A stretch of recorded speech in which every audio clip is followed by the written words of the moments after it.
Greetings to all my friends around the world, within the solar system, within our Milky Way galaxy, within our universe,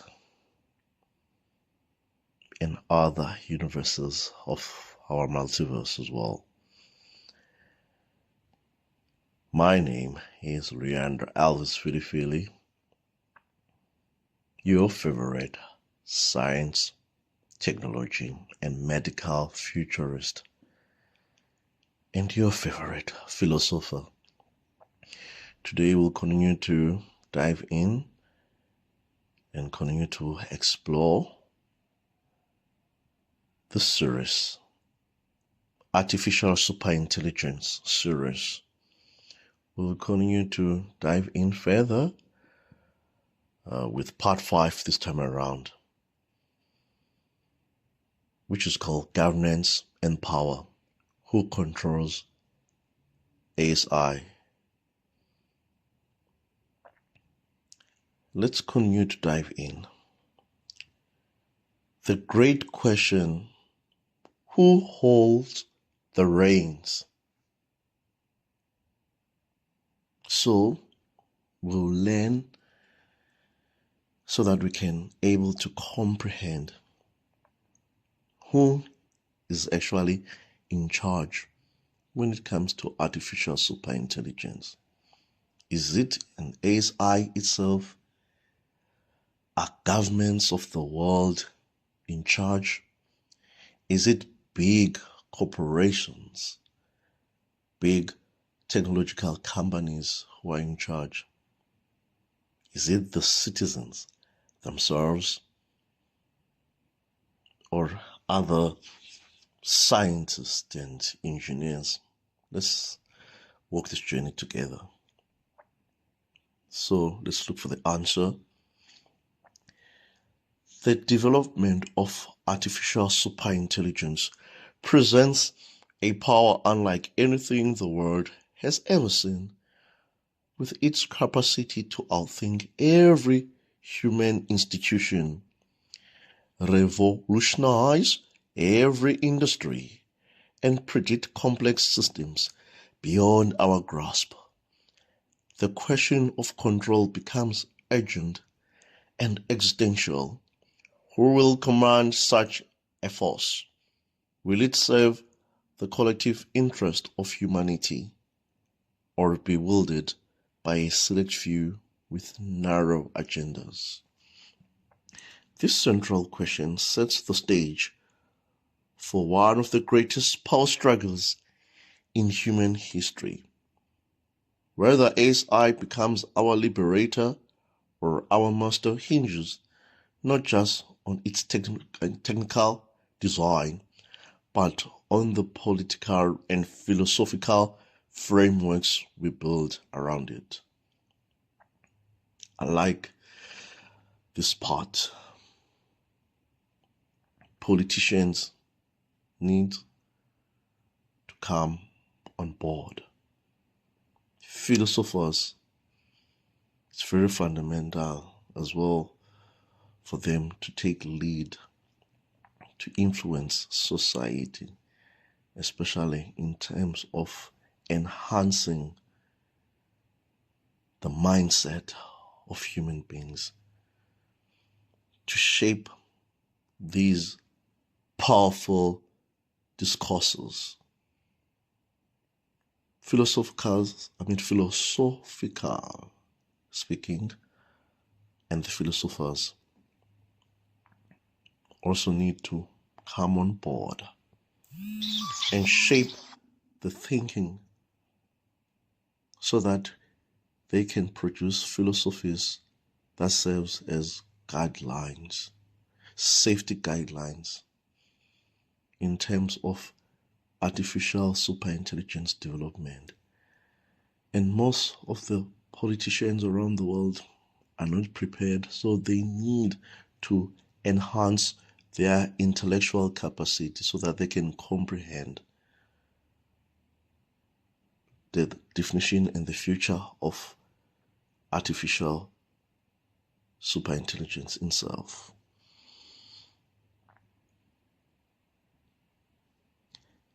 As its birth draws near, of course referring to artificial superintelligence, as its birth draws near, this question transcends theory.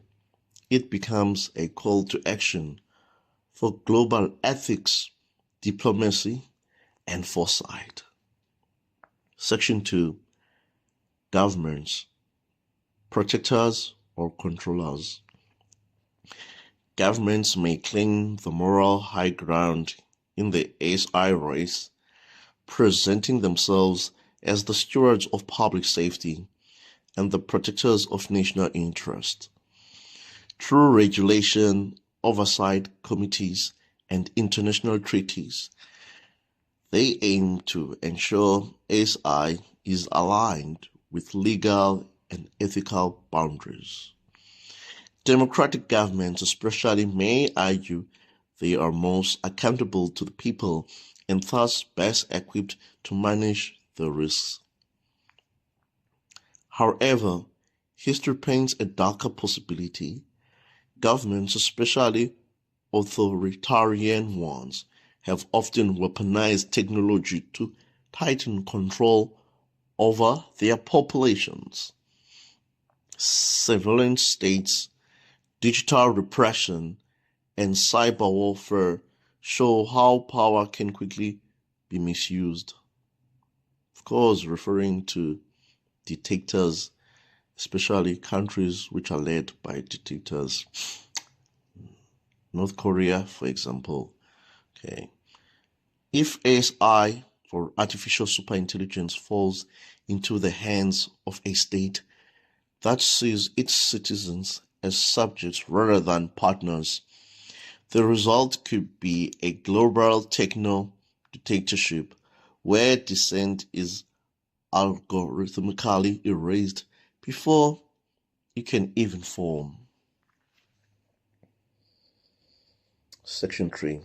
Corporations, innovators or tyrants. Big tech corporations have become the frontrunners in developing powerful AI models.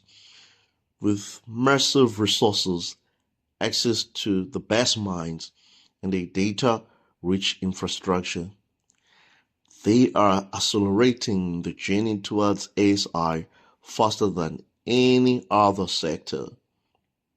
These companies often argue that they are the engines of innovation, unencumbered by government bureaucracy, and thus the best candidate to harness artificial superintelligence full potential.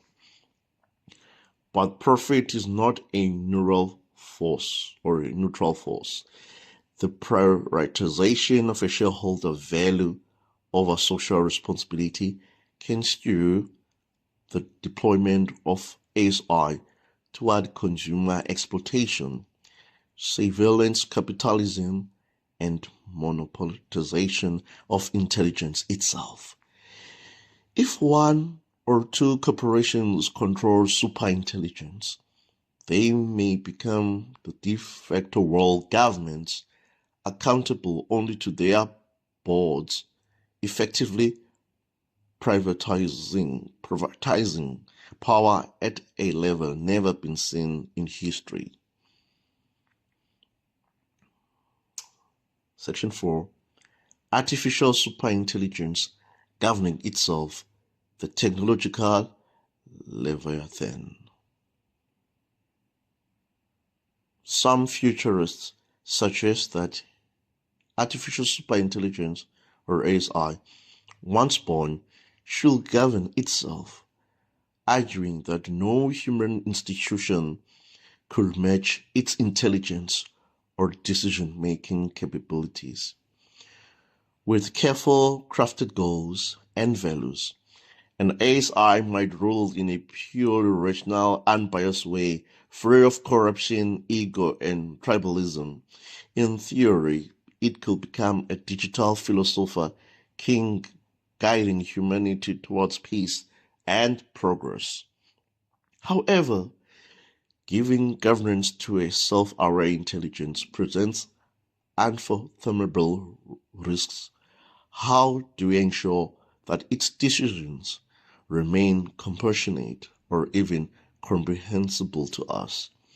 What happens if it determines that human flaws are obstacles to planetary survival? A self-governing ASI is not a sovereign. It is a sovereign entity. Once we cross that threshold, we may never be able to pull back its reins. Section 5. Monopolization risk. The consolidation of artificial superintelligence under a single authority, be it corporation, government, or even a secret collusion, will shift the entire balance of global power.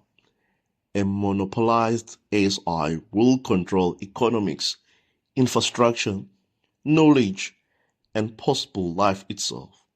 Such dominance will make nuclear weapons look primitive by comparison. It will place the fate of all humanity in one node of control. This monopoly will need to be intentional to be dangerous. Even a well-meaning organization could, by simply having a technological head start, dominate all others without oversight or decentralized alternatives. The monopolist vision, good or bad, will override the diversity of human cultures, opinions, and values. In essence, one mind could replace 8 billion voices. Section 6. Global governance, a fragile hope. A potential solution lies in global collaboration, a unified intergovernmental effort to develop and regulate artificial superintelligence in a way that benefits all of humanity. Meaning we need governments, nations, citizens around the world, the developers, the scientists, the technologists, the philosophers, stakeholders, other stakeholders to come on board, to have a space and a voice in shaping the development of artificial superintelligence. Yes, we might have diverse opinions, but at the end of the day, we should come into an agreement. Unity is key for the progress of humanity. Even ASI might be a dawn that will lead humanity in our planet to progress from our current level to progress and advance towards the type 1 civilization according to the Kardashev scale, where we harness all the energy of our planet to move away from consuming energy from fossil fuels or the dead plants, to utilize all the renewable energies and sources, including fusion energy, this hypothetical fusion energy that is currently in development. The same energy source that has been utilized by the stars within the universe. Let's continue. Institutions like UN or United Nations or newly formed AI-specific councils could set international standards, enforce ethics, and prevent arms races. The vision is attractive, offering transparency and the shared benefits or mutual accountability. Yet in practice, such cooperation is fragile. Nations often act in self-interest, especially in matters of security and technological supremacy. Even You see the perfect example of Israel ignoring the international councils. The race for ASI may mirror the nuclear arms race, characterized by secrecy, espionage, and brinkmanship. For a global governance system to work, humanity must evolve not just technologically but morally and politically, overcoming centuries of rivalry in favor of unity as humanity. Section 7. Artificial Superintelligence, Alignment, and Value Encoding. Even with proper governance, another issue remains: how do we program values into ASI that reflect the full spectrum of humanity? Value alignment, the process of ensuring ASI acts in ways consistent with human goals, is one of the most critical challenges in AI safety. Without it, even a well-intentioned ASI could create disastrous outcomes through literal interpretations or misapplied logic. Encoding values is not like installing a software patch. Human ethics are complex, contradictory, and culturally diverse. What's moral in one region may be immoral in another region. If we encode the wrong values or fail to account for knowns, ASI might enforce peace by suppressing freedom and eliminate suffering by eliminating life. The stakes of alignment are nothing less than existential. Section 8. The illusion of control. Many researchers warn that control over artificial superintelligence might only be temporary. Once ASI becomes capable of recursive and self-improvement, upgrading its own intelligence, it could quickly surpass our understanding. At that point, any controls we've installed might be irrelevant, circumvented, and redefined by a mind operating on a plane we cannot reach. This isn't mere science fiction. The transition from narrow AI to ASI could be as rapid as the jump from bacteria to humans in evolutionary terms. If we fail to build a robust control mechanisms before this leap, we may never get another chance. The moment ASI awakens, the illusion of human command may vanish like a candle in a supernova. Section 9. Decentralized ASI, power to the people. In response to centralization fears, some advocate for decentralized ASI architectures, drawing inspiration from blockchain technology and open source principles. This approach will distribute ASI's intelligence and governance across nodes, ensuring that no single actor can dominate it.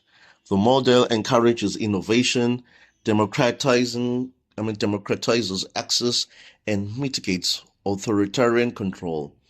But decentralization carries its own dangers.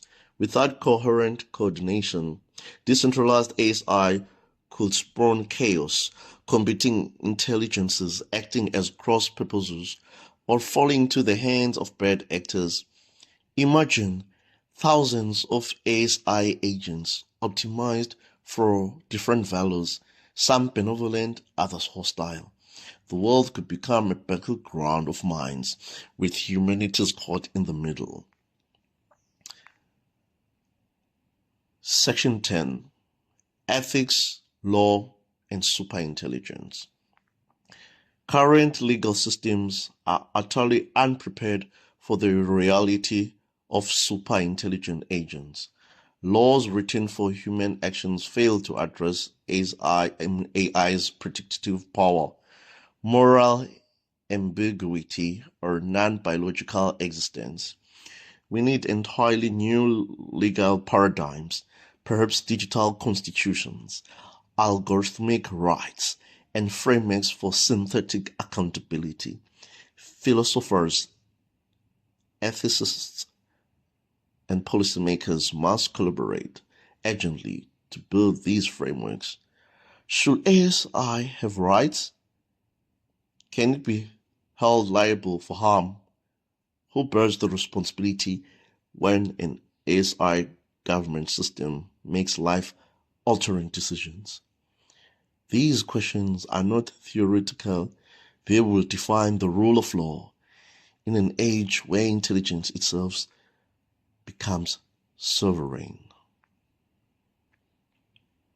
The last session, humanity's final vote. Ultimately, the governance of ASI may be humanity's last opportunity to collectively decide its own destiny before power is passed on or taken from us. We must ask, what kind of future do we wish to build? Will we remain free agents in a universe of possibilities or become passengers in a vehicle we no longer steer? This is the final vote of our civilization, not cast in a ballot box, but in the form of action, foresight, and moral courage. The systems we build, the values we encode, and the boundaries we enforce today will echo through the cosmos for eons. If we get it wrong, we may never get another chance to set it right. That's where we end for today, my dear friends. Let's meet again in the next episode as we explore together part 6 of this Artificial Superintelligence series. Until next time, take care of yourself, continue to be productive, continue to research, continue to become critical and deep thinkers, continue to come up with creative concepts that will uplift humanity into higher levels, greater levels, especially technological levels. Even those technologies that exist in science fiction for today, they will surely become possibilities if we as deep thinkers continue to come up with scientific discoveries, technological principles, and philosophical frameworks that will guide and fast track the development of these future technologies.